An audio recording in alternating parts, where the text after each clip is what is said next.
শহর কিংবা গ্রাম, চাঁদপুরের সর্বত্রই বেড়েছে কুকুরের বিস্তার।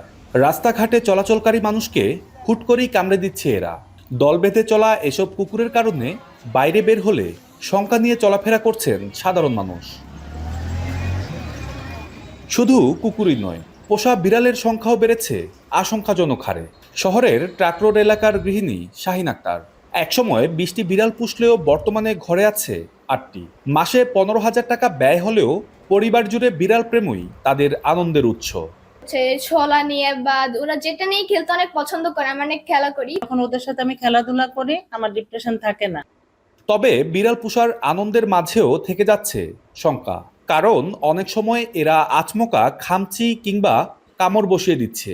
অন্যদিকে খাবারের সংকটে থাকা কুকুর হয়ে উঠছে আক্রমণাত্মক। কিছু প্রাণীপ্রেমী মানুষ খাবার দিলেও অনেকেই আঘাত করে তাড়িয়ে দেয়। কুকুরের কামড়ের হাত থেকে বাঁচতে প্রয়োজনীয় পদক্ষেপ নেওয়ার পাশাপাশি জলাতঙ্ক প্রতিরোধে কুকুরকে নিয়মিত ভ্যাকসিন দেওয়ার দাবি এলাকাবাসীর। আমরা সাধারণ মানুষ এই কুকুরের ইয়ের জন্য ভয়ে আছি। লেদা তারা বসে দেখি নেই তো, আর আমাদের ব্যক্তির কেমন ওই প্রাণীগুলো যাবে কোথায়? আমরা যদি ওদেরকে না ভালোবাসি, নিধন না করে এটাকে ও পরিমাণ মতো খাবার দিয়ে এটা এবং ভ্যাকসিনাইজ করে এটাকে এই পদ্ধতিটাকে রক্ষা করা দরকার।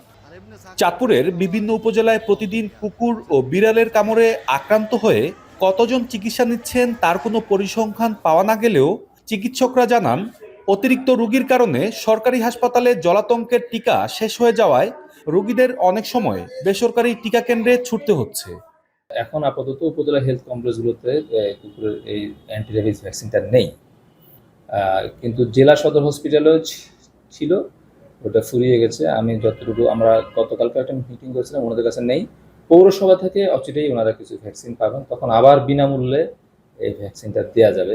ভ্যাকসিন আছে, এই ভ্যাকসিনটা আমাদের সরকারি হাসপাতালগুলোতেও পাওয়া যায়, পাশাপাশি বাইরেও কিন্তু এটা আমরা পাওয়া যায় এবং এই দামগুলা খুব বেশি নয়। কিন্তু আমরা মানুষের মধ্যে একটা সচেতনতা তৈরি করা দরকার। এই প্রকৃতিতে যে সমস্ত কুকুর এবং বিড়াল খাবারের অভাবে মানুষকে কামড় দিচ্ছে বা আক্রমণ করছে, তাদের যদি আমরা খাবারের ব্যবস্থা করতে পারি তাহলে এই আক্রান্তের পরিমাণটা আশা করি কমে যাবে আর কি। চাঁদপুরে সঠিক পরিসংখ্যান না থাকলেও ধারণা করা হয় জেলা জুড়ে প্রায় 50,000 কুকুর ও বিড়াল রয়েছে। বিড়াল পোষার প্রবণতা বেশি থাকলেও অধিকাংশ কুকুর প্রকৃতিতে বেড়ে উঠেছে।